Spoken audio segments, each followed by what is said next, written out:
at this, our 12th consecutive year of CFA primetime coverage on ESPN.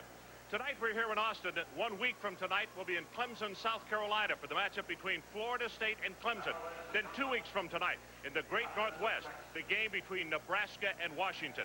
This is just a hint of some of the outstanding matchups we'll have for you during 1992 at this time every Saturday evening on CFA primetime. Well, now to the matter at hand in tonight's ball game. Jackie Sherrill comes calling back to Austin, Texas. And quite frankly, Texas fans are tired of losing to him. He's beaten them 6 times in a row. And if I might borrow a phrase from the great Southwest, it's kind of like wearing a straw hat to the Christmas party. Everyone is all at dither over Jackie Sherrill and his 6 straight wins. Mike Gottfried, they want to see that end. Also, everybody is talking about the new coaching staff, John Mackovic, and those changes. And, of course, that does mean lots of changes for Texas. Well, Ron, John Mackovic's brought a lot of new coaches in, a lot of new ideas. And what he's trying to do is build a winning chemistry. Also tonight, look for him to open up the offense. A lot of balance with the run and pass and to throw a lot of short passes. We don't look for the pass first, but we do look for opportunities to both run and pass, and we're not adverse to throwing the ball right off the bat. Most of the people, when they play us, will have to start out and say, let's defend the pass and let's get that taken care of, because we do throw it a number of times. But we're not unusual in college football anymore. I think the influence of the pro game on the college game has changed to the point where everybody's throwing the ball quite a bit. You can score at any given time. It's a ball control offense, but then the big plays there, and if you see it, then you take it. Mike Gottfried, you have been through this situation. What is going through John Mackovic's mind at this time? Well, a new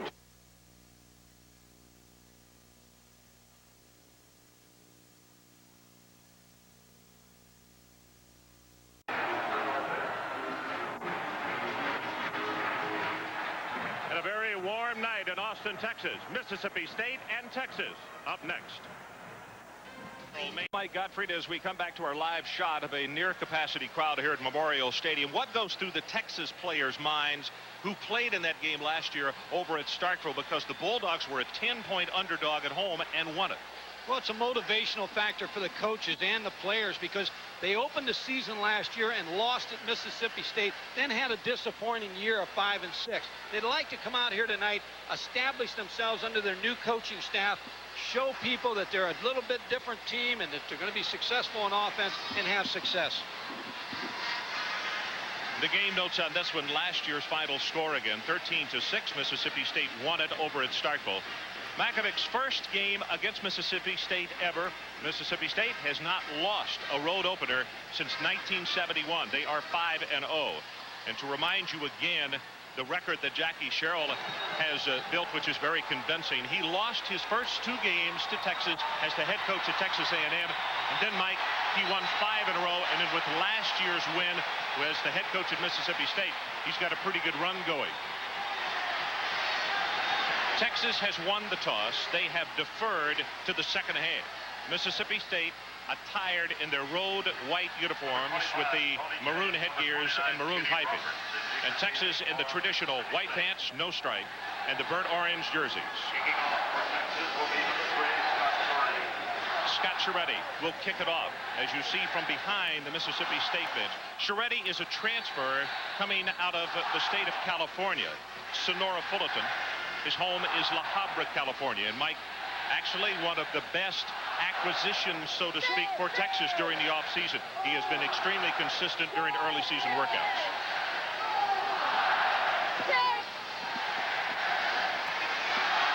A look at Szeredy as the 2 deep men, Tony James and Kenny Roberts, back at a dual safety for Mississippi State. Szeredy moves forward, and we are underway. 1992 CFA primetime. James at the goal line. Hit as he crosses the 33 to the 34-yard line. And now our Energizer starting lineups. At quarterback, we'll talk about him a lot. People call him the runner, but don't be mistaken. He can pass extremely well. Sleepy Robinson, tough quarterback out of Jackson, Mississippi. The wide receivers, very good, but look for Tony James tonight to get the ball running and also passing. And the offensive line, everyone is intact. Some people rate this line as one of the best, not only in the SEC, but in the country.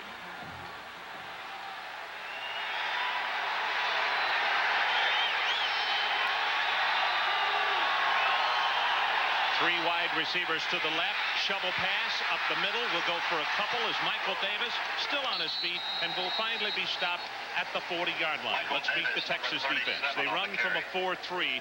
But the real problem area for the Longhorns this year is this group. Bo Robinson is the only man who has played any at all. The linebackers, well, they're very good and active. Keep an eye on number 42, Anthony Curl, the quiet one, his teammates call him. And in the secondary, Lance Gunn, some people say could be the best strong safety in the country. You judge for yourself tonight, number 16. Running play on second down, and you can see Michael Davis, the 233-pound fullback, bowls his way into Bo Robinson and also Dominic Bᴜʟʟᴅᴏ, and he will be close to the first down at the 43.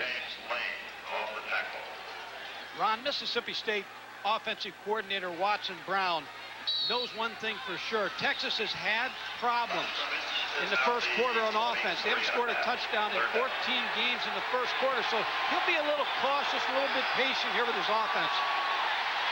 Kendall Watkins has checked into the game at tight end for Mississippi State.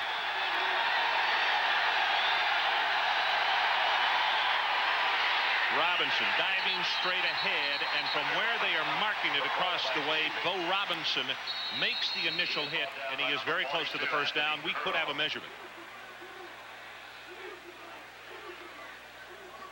See Jackie Sherrill here. Again, what I look for Mississippi State to do on offense is really attack the two defensive tackles and the middle linebacker of the Texas defense. That's where the question is on Texas defense. The interior linemen, they're strong in the secondary, so they have to make them take the dive before they can get the option moving.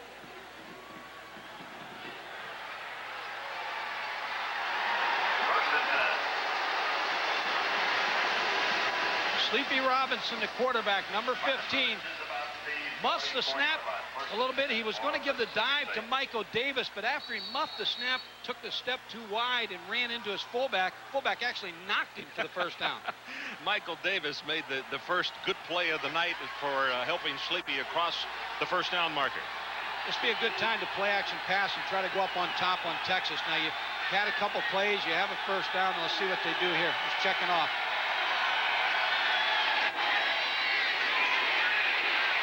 Pitch to Roberts, and the speedster will take it across midfield, and for the first time tonight, Mississippi State in Texas territory. Tubbs in the tackle. He is brought down by number 96, James Lane, and number 44, Open it up again. Very patient with the running game. This is a tough running football team. Their offensive line, Mississippi State, good size. They're good run blockers. Trying to take advantage of that new defensive front of Texas. Mississippi State with only one setback. As you can see, Roberts has come slot to the right side.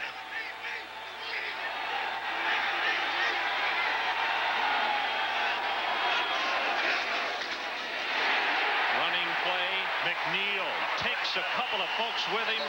Davis, I beg your pardon, and Bo Robinson holding on for dear life, but Michael Davis has the first down, the big sophomore out of Morton, Mississippi. I want to keep hitting on this fact, Ron, that they're trying the inside of the Texas defense. They're running at James Lane, 36, and Dominic Bᴜʟʟᴅᴏ, number 95, and also Winfred Tubbs, the middle linebacker. If they have success running inside, then you're looking at Watson Brown. Then it's just a matter of time till that option's going to come out and the ball's going to be on the corner.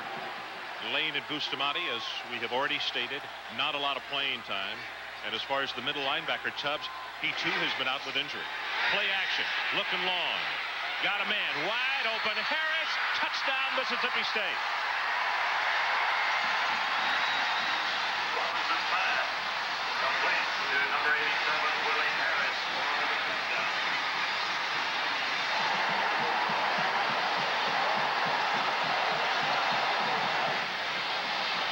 Perfect call by Watson Brown, the offensive coordinator. You run, you test the middle of the front. They know you run an option technique, and the outside, just a good play action pass. Number 18, Chris Gardner, to attempt the point after. Great field position to call that play when you're inside the opponent's 50. That's just a nice call by Watson Brown. Chris Gardner to attempt the extra point, 33 of 35 last year.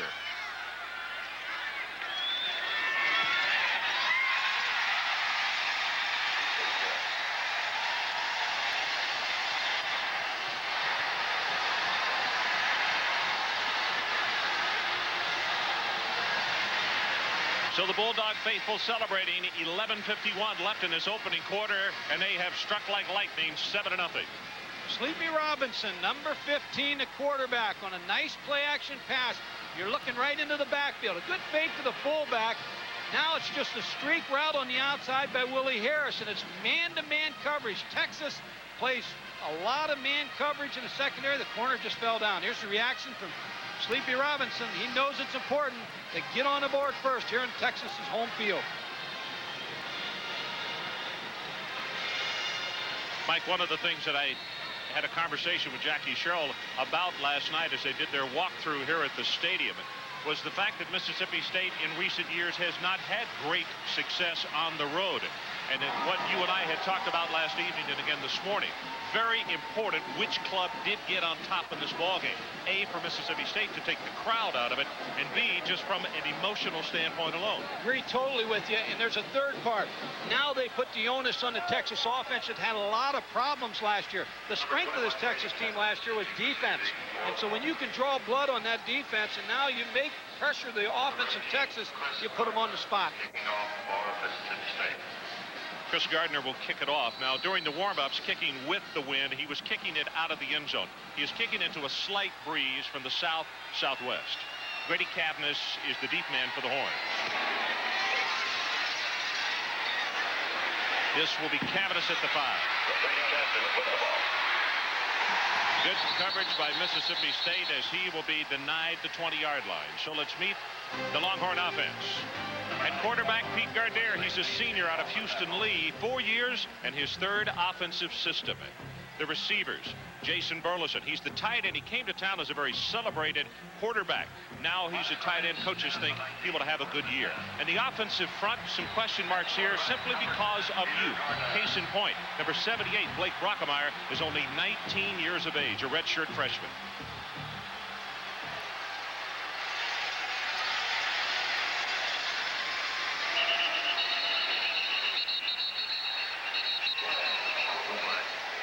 Flag on the play and a procedure on this opening play against the Horns. Defensively for Mississippi State, I mentioned the fact that Brockemeyer is the youngest on the field. How about Jerome Brown, 26 years of age? He's the oldest player on the field, so a 26-year-old playing against a 19-year-old. We'll keep an eye on it. The linebackers, very good and active. Boyd will get a lot of recognition. Mark Woodard is the quiet one out of Kosciuszko. Very good outside linebacker. And in the secondary, junior college transfer Mike James. Bulldogs think they got a very good one in getting him to transfer. We have got motion again. On the near side, one of the people that came across before the snap count is one of the freshmen, Lavelle Pinckney, who was the highly sought-after wide receiver out of Washington, D.C. I think this is interesting when you look at Texas, and on the first play, now there's been 2 penalties, but they brought in both young receivers, Lavelle Pinckney, number 80, Mike Adams, number 83. So what they're saying is that we believe in the freshman, put him in. He made a mistake, but he'll be back in. You're going to see a lot of this kid. I watched him practice 2 weeks ago. Great player, great prospect here for Texas. So the freshmen come back over to visit on the sideline for a second. Neal comes back in as one of the wide receivers. McLemore to the other side. 1st and 20.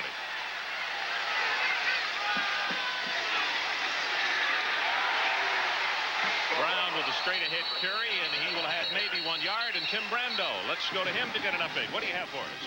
Ron, you and Mike both realize that coaches always harp on the kicking game, Tied at 31, San Diego State's Andy Tracus had a chance from 32 yards. He came up empty. Then on the final drive of the game, the Aztecs had a drop pass that could have gotten them closer, and then a better kick, but wide to the right. The game ended in a tie, but Marshall Faulk, 218 yards, 3 touchdowns in a tie ball game. That's a win for San Diego State. Yeah, for sure. Just like Louisville, they had a great chance to get a big win. Gardner, play action, shoots it across the middle, and Pinckney with his first catch as a Longhorn. Out across the 25. Well, I tell you what, he jumped off sides on the first down, and that's why I say I saw him practice. You and I were out there. This kid is a talented player. He's going to run the post pattern, and Texas runs a play-action pass to get a little bit more protection for Peter Gardner. They want him to start with some success. Nice post route by LaBelle Pinckney, number 80. 7-0 if you've just joined us. Mississippi State on top as we're about to go under 10 minutes to play in this opening quarter. Pinckney very large for the speed he has at 6'5", 222. But interestingly enough, Mike, only 5% body fat.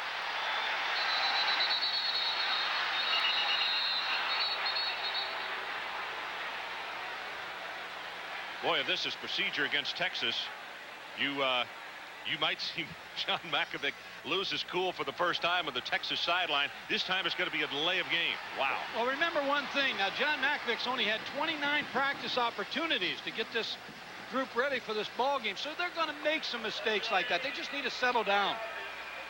It's interesting. They went to the spread, the shotgun formation early in this contest.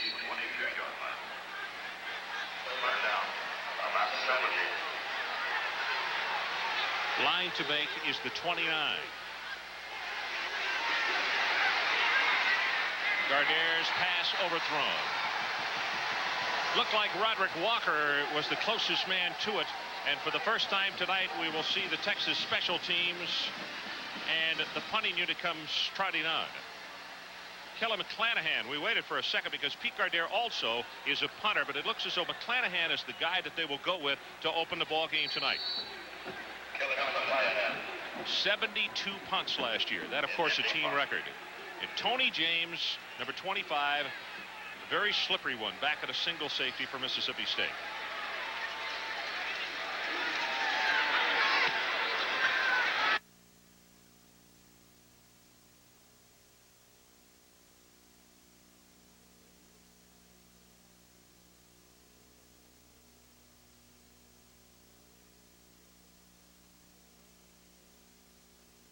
Special teams.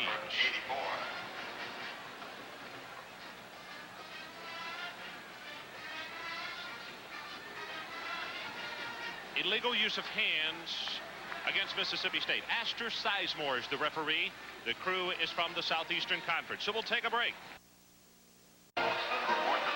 Welcome back to Austin, Texas. Ron Franklin with Mike Gottfried and Mr. Karsten down on the sideline. Orlando Truitt has checked into the ball game, and we'll get Mike to elaborate more on him. A wide receiver who transferred from Pitt, a young man that Coach Gottfried recruited out of Birmingham at a time. 15-yard curl to Harris and throws it perfectly. Willie Mack Garza on the tackle, but with the kind of speed the Mississippi State receivers are showing, Mike, the deep curl could be very effective for them. This is not a good sign for the Texas defense because they haven't even run one option play yet. But the threat of the option, they ran the play action fake to the field. Everybody moved in that direction. That opened a curl to the backside for Willie Harris.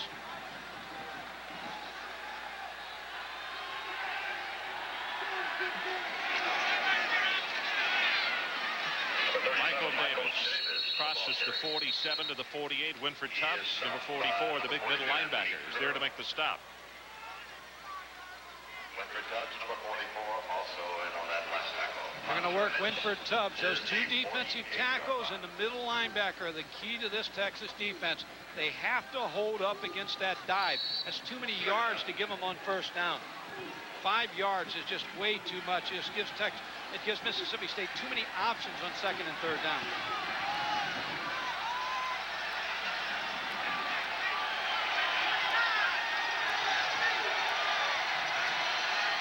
Garza, the free safety at the line of scrimmage, fakes blitz, stays at home, and the running play will go for the first down as Roberts with the opening takes it inside the 45 to the 44. Number 17, Willie Mack Garza, combining for the stop.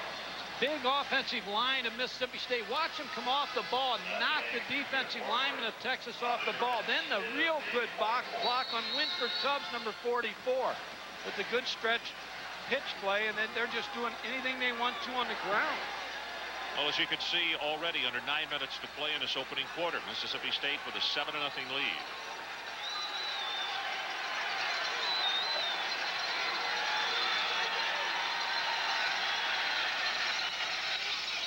Straight ahead with the carry. Davis hit by Bass.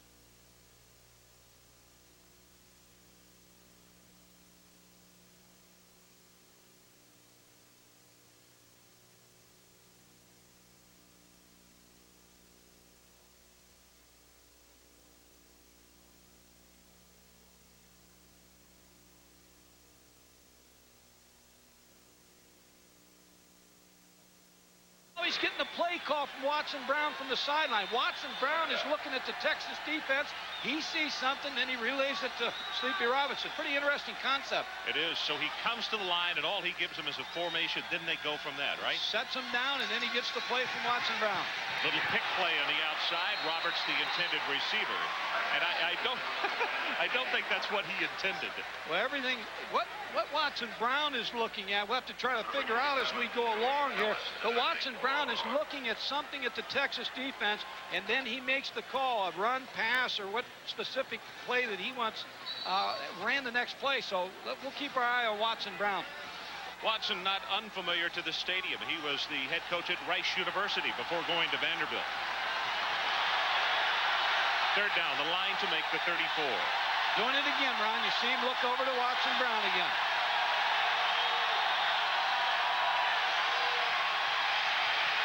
Lobs it over the middle. Harris is there, incomplete. And a flag is down on the near sideline. So somebody either got bumped or got held in the wide receiver fast lane.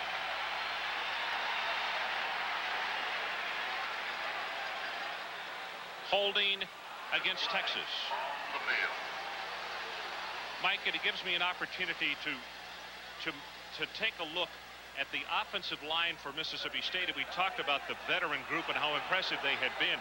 They have been outstanding so far in this ballgame. They really have, Ron. And when you have an option attack like Mississippi State, you take John James, the left tackle, he's 294 pounds. Sarton, the left guard's 291. The center's 285. The right guard, Shea Bell's 287. The right tackle, Jesse James, is 307. They're run blockers and play action pass. They're not drop back blockers. They're come off the ball and knock you off the ball blockers. But yet they're doing a good job with the pass protection. And that normally doesn't happen with that kind of line, does it? The play action is what's holding Texas. There's the reverse. Orlando Truitt turns the corner, has 5, has 10, not him out of bounds at the 17.5-yard line. Cabness finally bumped him out. Orlando Truitt, number 80. Young man I'm very proud of. Watch here again comes the threat of the option. Now there's the toss to Orlando Truitt, but he made a nice move to get inside of the Texas defender. Picks up good yardage. Recruited him out of Parker High School in Birmingham, Alabama. Cecil Leonard was his high school coach. Right now, Mississippi State making it look easy. They lead 7-0. And a first down inside the Texas 20. Getting the play again from the sideline. Galloway with his first carry. Vasic is the man at the bottom of the stack. Maybe a gain of 1, and that's it. Ron, it's interesting when you recruit. A lot of things happen, and Orlando wore number 14 at Parker High School. And came to visit at Pittsburgh, and we were sitting watching the Super Bowl in my house, and Jerry Rice caught a couple passes like he always seems to do, and Orlando said, I think I'd like to have 80, and I said, you got 80. And if he wanted 81, 82, 83, he could have had them all. I mean, he's just that fine a receiver and a fine young man. Schroeder Jr. out of Birmingham. He set out the year, has this year and one more. Robinson, oh, what great footwork, and he almost broke it for the touchdown. Winford Tubbs is the last man to get a finger on it. This is the third phase of the offense now. Pound you inside, play action to get you off me, and throw deep and get you moving back. Now the third thing is the option. Winford Tubbs has the quarterback. Just didn't break down, played a little too high on that play. Jackie Sherrill watching as his offense moving the ball in complete control of this football game.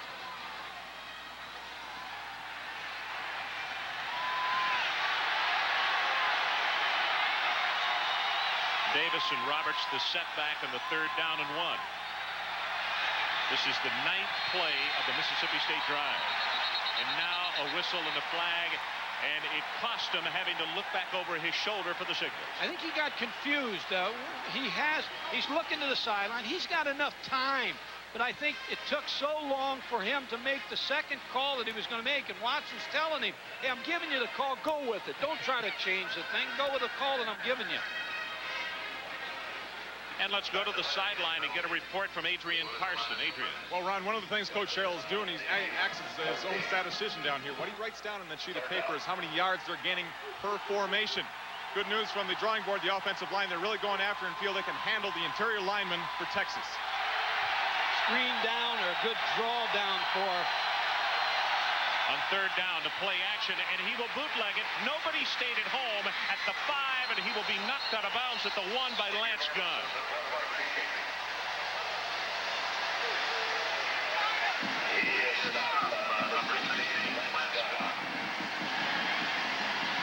Texas came hard on the inside. Watch the Texas defensive lineman come. Here's going to be the fake, and then Sleepy Robinson around the corner. There's the fake. Watch the Texas players come inside. Lance Gunn saves the touchdown. So at the 1-yard line, 1st and goal, Mississippi State. They're already up 7-0. Robertson Davis, the setbacks. Sleepy with the touchdown.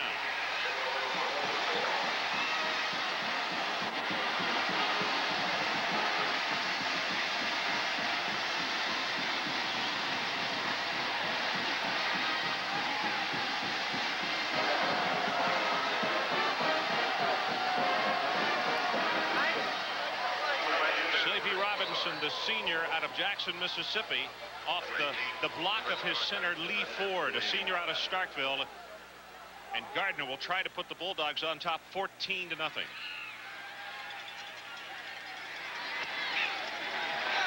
Extra point attempt off to the right and no good. And that's one of the few things in this first quarter that Mississippi State has done wrong. One more look. Sleepy Robinson will score it, and we go to break. It is Mississippi State 13. Texas, nothing. Well, Sleepy and the guys may be playing on the road, but they're not acting as though it's foreign territory. 13-0, and we still have 5:34 to play in this opening quarter. Well, Thursday night, what a whack shootout between San Diego State and the BYU Cougars. Marshall Faulk today had 3 touchdowns, 218 yards, the nation's leading rusher last year, and he faces off against that always potent BYU offense. Mike, I know you're doing that, but 52 all is what they played to last year, and as best I remember, they didn't play quarters, they played days. Didn't that start one day and finish about 3 days later? That's right, Ron, and I'm going home to Mobile, Alabama, and I'm going to rest my voice, and I hope Mike Patrick's doing the same thing, because I'm sure there'll be a lot of offense out there at BYU. That stat guy better be resting his arm as well. Chris Gardner with the kickoff. Cadmus is the deep man. Check it. Adrian Walker at the 10. Crosses the 20 to the 25. And let's send it back to Tim Brando. Tim, what do you have for us? Ron, I've got some all-purpose football for you, courtesy Kadri Ismail. Watch the reverse, the pitch from Marvin Graves against East Carolina, a team that beat the Orange last year, you'll recall. By the way, he only needs 88 yards in kickoff returns to reach 2,000 in his career. Well, the Texas Longhorns have to look at him next week as they have to go on the road to take on Syracuse. And that's a ball club, Mike, that might not have gotten enough preseason respect. You know it? That's a team that could go undefeated till the last game against Miami at the Cherry Dome. Adrian Walker has 5, has 10, got it off at 12. Knight knocked him down. That's what the Texas offense needs. They need a little spurt. They need something good to happen to them. They jumped off sides the first couple plays. The Texas offensive line, see him come off the ball. Number 29, Phil Brown with a good lead block. And then good burst of speed by Adrian Walker, number 36. Now if they can get the running game going, get a little mix here, a little confidence, they can get back in this thing. Tyler Chapel Hill, he was the 100-meter champion in high school. Pass in the flat intended for Walker, incomplete. With the Mackovic system of throwing to his backs a lot of people think that Walker will catch 60 to 70 balls this year. He's the player that has to catch the short underneath routes and keep the chains moving, along with the tight end, Jason Burleson, number 13. Roderick Walker and Phil Brown check into the lineup as Adrian Walker will get a break.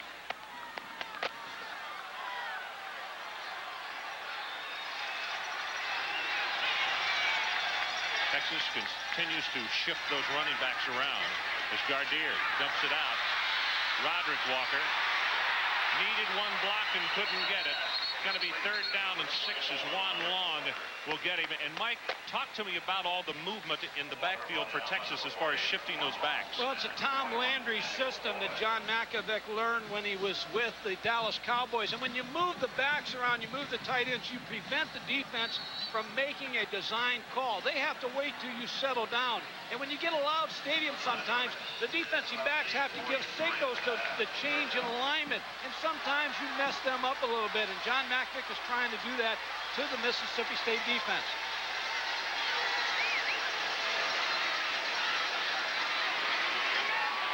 Overthrown to Walker, and he had his man beaten. Just a little bit too tall, and it'll be 3rd or 4th down and punting time for the Texas Longhorns. And Pete Gardner knows exactly what happened. He just delivered it a little too rapidly. Tony James. Southeastern Conference coaches say they don't enjoy seeing him back in that single safety for Mississippi State. Senior out of Clinton, Mississippi. Let's watch the coverage on this kick. Very important that they get down the field because Mississippi State was close the last time on the punt return of breaking it for a touchdown.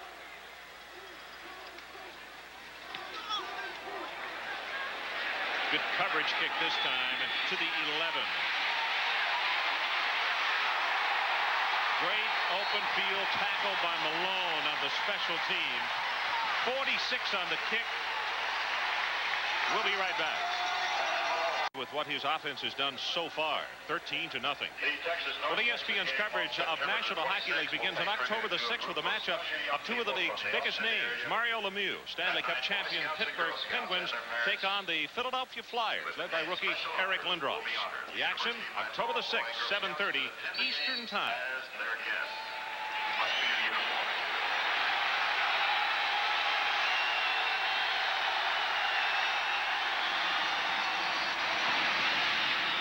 To Bᴜʟʟ, and he will be close to the 1st down. Now let me explain something to you. For those who have just joined this ball game, Mississippi State up 13-0, and Mike, they've been drilling away with Davis and Roberts, and all of a sudden here comes a guy who was the nation's leading rusher in the junior colleges last year. This is the first time we've seen him carry the ball. He's 6'1", 222 pounds, and can run. He's a junior college player that Watson Brown told me he's a little bit slow picking because he got injured and he just hasn't had as many repetitions, so he's just going to use him sparingly tonight. Straight ahead with the dive play on 1st down. Shane Rink steps up into the hole to make the tackle on Galloway. When you're a junior college player, sometimes you get behind a little bit because everybody else is there in the spring, and he arrived there, but he just got behind with the hamstring pull, and Watson felt like when he finally gets to where he gets all the reps he needs in practices, he's going to develop into a real strong running back for Mississippi State. Time of possession now in this opening quarter, over 8 minutes for Mississippi State. Texas only 3.5 minutes.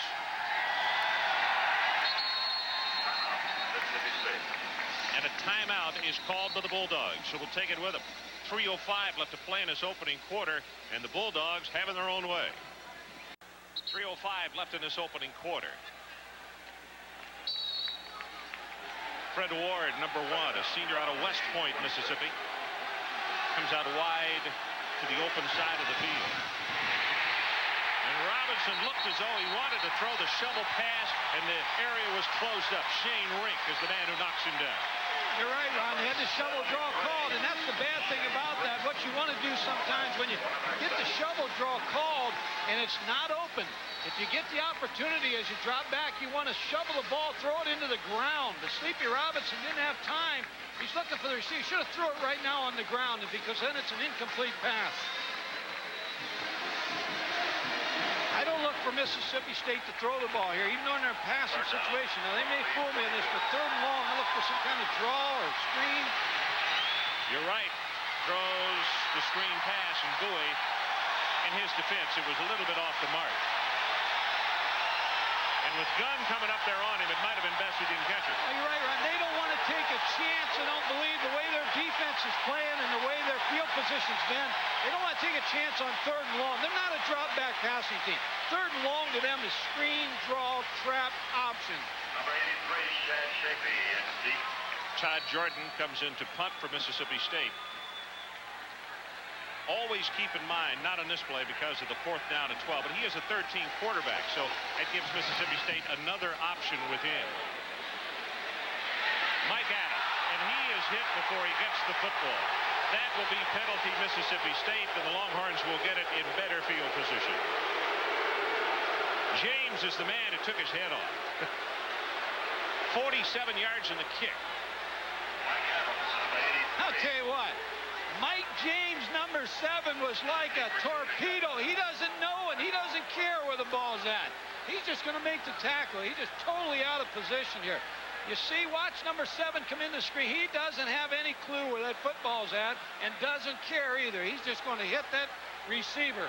Now, I'm not trying to... Foul. The white team, the 15-yard penalty. Mike, you know who he's cousins of? And I mean nothing by... But you're going to tell me Jesse and Frank? No, Andre Waters. Oh. Andre Mike Waters' James, yeah, cousin. that's his cousin, yeah. Well, Andre's probably watching somewhere, and he said, hey, at least he hit him. He hit him, all right. 2:09 left in this opening quarter.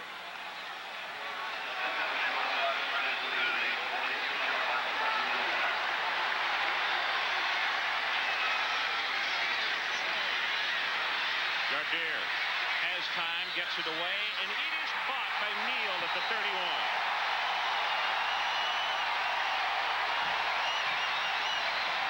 It's important for Peter Gardner to have some success.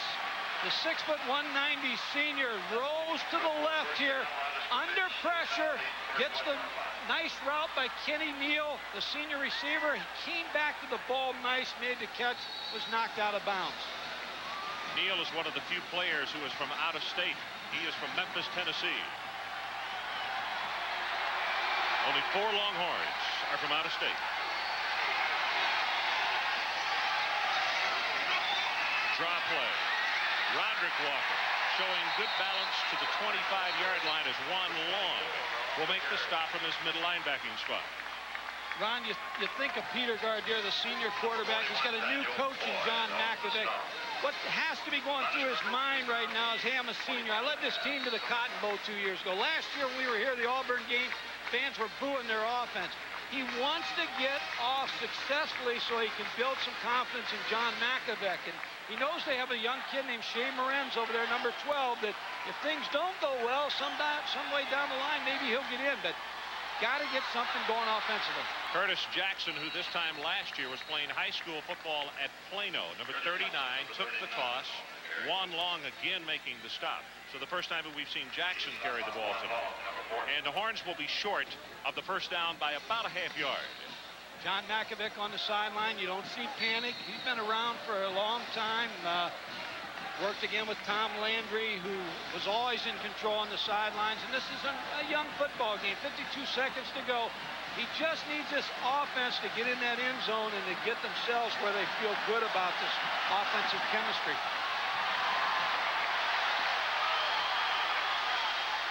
Stack eye, Adrian Walker has the first down to the 20.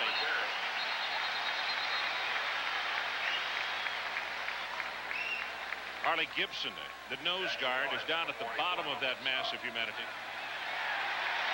And Turk McDonald comes off the pile saying, hey, we did this job here. You see the double team by the center and the right guard, the Texas offensive line. It came off the ball nice on that play. That's a stack eye. I believe Lee Corso invented the stack eye one time, or at least ran it at Louisville. That was in football? I believe it was football. I know Lee has been creative in a lot of ways, in a lot of sports.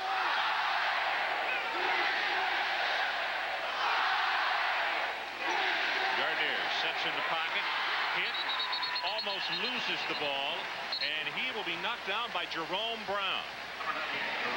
Keith Joseph hit him first, and then Brown was also in the area to help knock him down. And with that, the end of the opening quarter here in Austin. So let's take a timeout. At the end of the first 15, Jackie Sherrill's club 13-0 over Texas. Will be on the near sideline as they head back out for a second down, and they need the 11-yard line to pick up the first down. They were outgained 142-62 in that opening quarter. Walker on the pitch, turns the corner, and finally knocked out of bounds by Juan Long, and he came a long way to get over there and make the hit. I'll tell you who made that play for Mississippi State was Frankie Luster, number 4, able to get to the corner and not allow Adrian Walker to get turned up.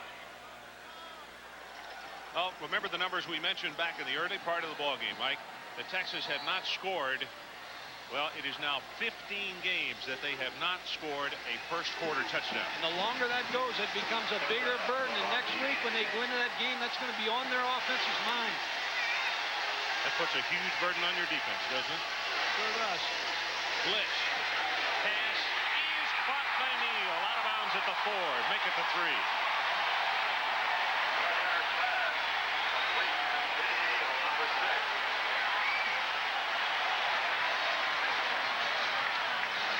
John Makovic stayed in, had good protection. You see the back. Stay in here to block. Peter Gardner is going to throw the out route to the corner to Kenny Neal, number 6. Mike James was in man coverage, just a little bit too much cushion. Didn't close fast enough.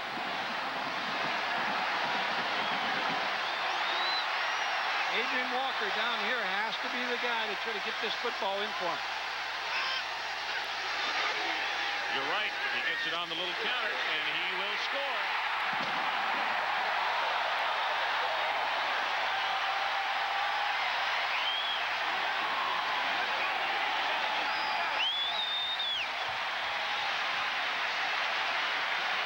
Ron, I'll tell you what, that score means a lot. But I'll tell you, it means more to number 10 than anybody on this football field. And there you see John Makovic, the first one to congratulate him, because it's important for him to have success as a senior with a new coach in place. Scott Szeredy to attempt the extra point.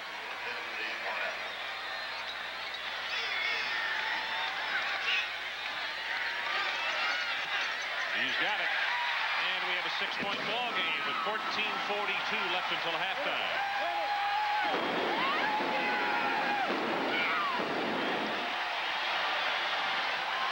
I like Adrian Walker, number 36.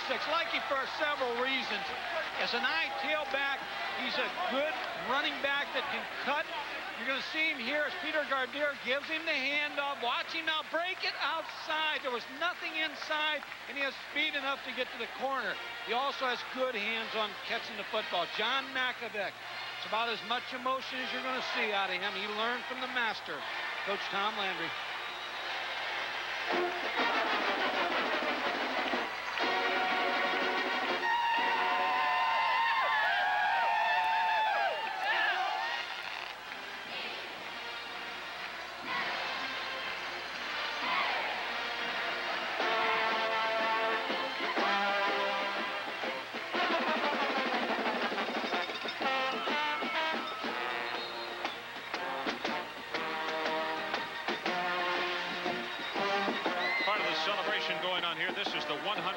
Of football on the 40 acres, and a part of the band that you were watching there is part of the alumni band at the University of Texas, which is the largest organization of its kind, and they will perform it tonight at halftime along with the regular band.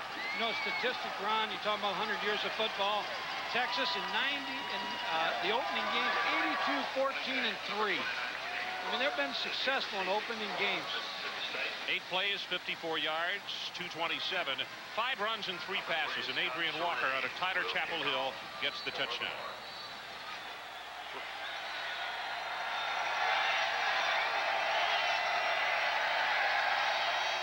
John Makovic will remember that touchdown. That's his first one here at the University of Texas, and I'm sure there'll be many more to follow. Roberts and James, the dual safety. This is going to come down to Roberts at the 11. Marker comes down, and he brings it out to the 30-yard line. It's Jackson who was downfield to make the stop in special teams. Eric Jackson, number 9. And back to Tim Brando for an update. Tim.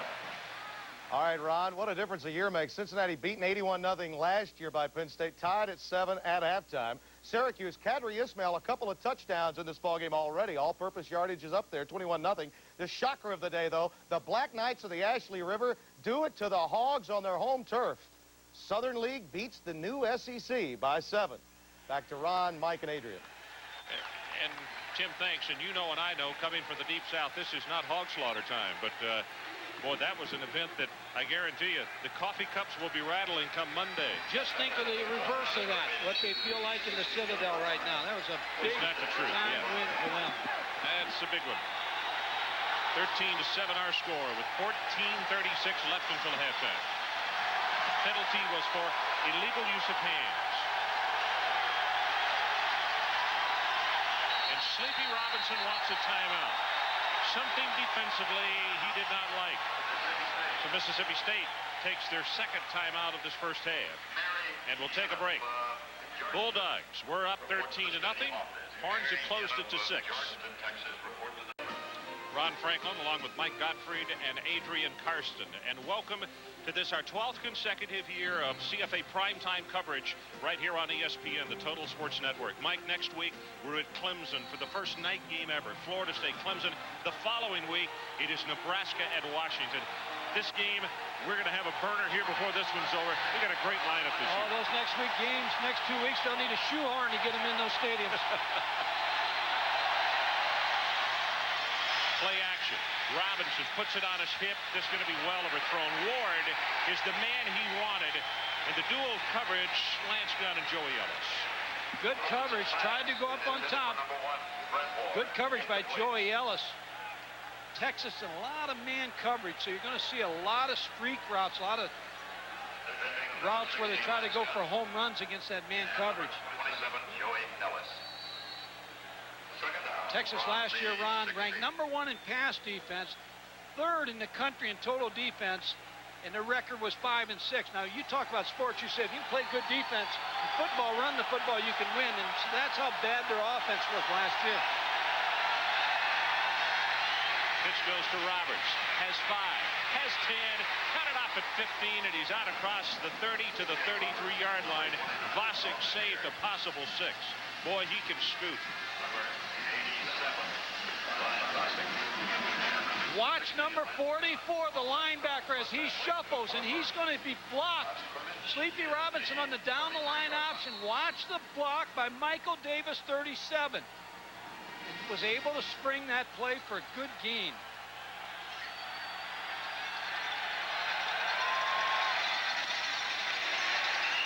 Lane will step up to make the hit on Michael Davis. And again, let's go back to Mr. Brando and get an update on what's happening in college football this evening. You've heard the cliche, haven't you, guys? Your point guard's got to be your quarterback. Charlie Ward is. He goes to 𝐭𝐿 here. The poor Blue Devils have to face Florida State for 8 consecutive years in the ACC, 24-7 at the half. You know what Dean Smith said about him last year, Tim, after they played basketball? He said he didn't want to upset Bobby Bowden, but he should never play football again. He's that good in basketball. Roberts has the first down, will get outside, and finally knocked out of bounds across midfield. Roberts is a 4-3 sprinter. And he just gets to the corner so quick, and the blocking by the wide receivers made that play. Adrian Karsten, let's go to him. Ron and Coach, one of the reasons the Bulldogs are picking up so much yardage on the ground, rather, basic fundamental that the defensive line is not following. Follow the helmet of the offensive lineman. He will always take you to the ball. That's one of the reasons the Bulldogs are gaining so much ground. Doesn't hurt when Kenny Roberts runs that 4-3 either to get to that corner.